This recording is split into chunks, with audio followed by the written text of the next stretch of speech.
In the field of child development the concept of brain plasticity, यानी brain, ये bonus question है, इस पर मैंने नंबर नहीं डलवाया है क्योंकि इसी से जुड़ा हुआ है। ब्रेन प्लास्टिसिटी की जब हम बात कर रहे हैं, यानी मस्तिष्क नमनीयता के संप्रत्य की जब हम बात कर रहे हैं, तो इसका मतलब क्या है, ये सजेस्ट क्या करती है? अगेन अनुभव के आधार पर अडेप्ट करने की क्षमता, चेंज हो सकने की क्षमता ही प्लास्टिसिटी है। ठीक, देखते हैं। Only heredity influences development not environment, यानी केवल आनुवांशिकता, जीन्स, जेनेटिक मेकअप ही हमारा विकास को प्रभावित करता है। हमारा तो पूरा का पूरा एक टॉपिक है हेरिडिटी एंड एनवायरमेंट। विकास जो है किसका गुणनफल है? हेरिडिटी यानी आनुवांशिकता और वातावरण का, हेरिडिटी एंड एनवायरमेंट का। तो सिर्फ हेरिडिटी थोड़ी कह सकते हैं कि जो हमें जेनेटिक मेकअप से मिल गया, एनवायरमेंट में चाहे खाना दो मत दो, स्कूल भेजो मत भेजो, कोई फर्क नहीं पड़ता, ऐसा नहीं है। ठीक, फिर है B option, development proceeds at same rate among all individuals. देखिए, सेम रेट पे नहीं हो सकता, स्टेज सेम होती है डेवलपमेंट की, डेवलपमेंट के चरण सेम होते हैं, है ना। बाल्यावस्था है तो पूरी दुनिया में बाल्यावस्था उसी उम्र के आसपास रहती है, लेकिन दर तो दो भाई बहनों की भी सेम नहीं होगी, कोई किसी चीज को जल्दी सीख लेगा, कोई लेट सीखेगा, तो ये तो दोनों ही गलत हो गए। ठीक है, दो तरीके हैं, या तो हम सही उत्तर को पकड़ लें या फिर गलत को हटा दें अगर हमें सही नहीं पता। तो जिनको ब्रेन प्लास्टिसिटी नहीं भी पता था वो भी इस आंसर तक पहुंच सकते थे एलिमिनेशन मेथड के थ्रू, एलिमिनेट करके जो गलत ऑप्शंस हैं। वो कब पता होंगे आपको? जब आपने बाकी चीजें पढ़ी होंगी। नया कॉन्सेप्ट आ भी जाए तो डरना थोड़ी है, अगर आपने बाकी चीजें पढ़ी हैं आप अपने आप आंसर तक पहुंच जाएंगे। ठीक है ना। तो entire period of childhood and adolescence is a sensitive period of cognitive development. यही बात, जब बात sensitive period of cognitive development की आएगी तो हम कहेंगे एडोलेसेंस और चाइल्डहुड जो है बहुत महत्वपूर्ण पीरियड है इस चीज के लिए। जब लैंग्वेज की आएगी तो हम अर्ली चाइल्डहुड की बात करेंगे।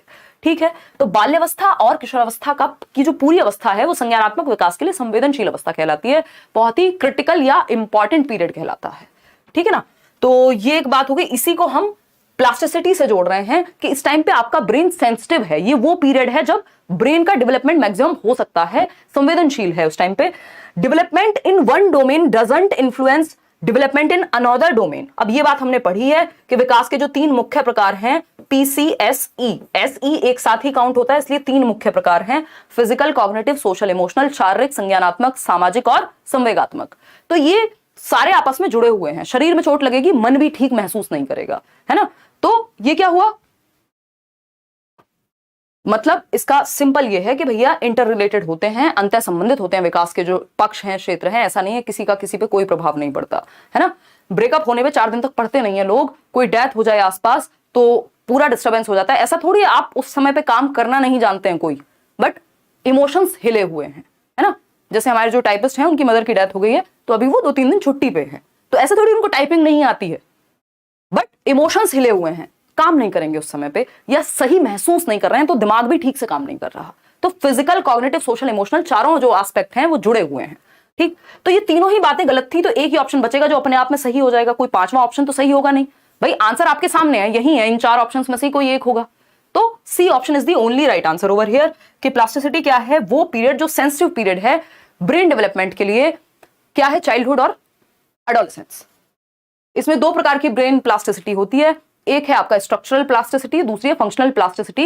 इस पे मैं कल एक वीडियो डलवाऊंगी, तब आपको ये चीज क्लियर हो जाएगी, बहुत लंबी चली जाएगी नहीं तो। ये स्ट्रक्चरल प्लास्टिसिटी है कि जब आप कुछ नया सीखते हैं, कुछ नया करते हैं, अपने दिमाग को चैलेंजिंग टास्क में इन्वॉल्व करते हैं, तो आपका जो स्ट्रक्चर है ब्रेन का वो भी चेंज हो जाता है। जैसे आपने सुना होगा जो लोग मेडिटेशन वगैरह लंबे समय तक करते हैं तो उनका जो आई थिंक एमिगडाला, जिससे स्ट्रेस इंड्यूस होता है, वो वाला जो पार्ट है ब्रेन का वो कम होने लगता है, या तो हिप्पोकैम्पस या एमिगडाला, इन दोनों में से कोई कम हो जाता है, वो ब्रेन के स्ट्रक्चर में चेंज आ जाता है। तो ये क्या हुआ, ये प्लास्टिसिटी है कि परिवर्तन संभव है।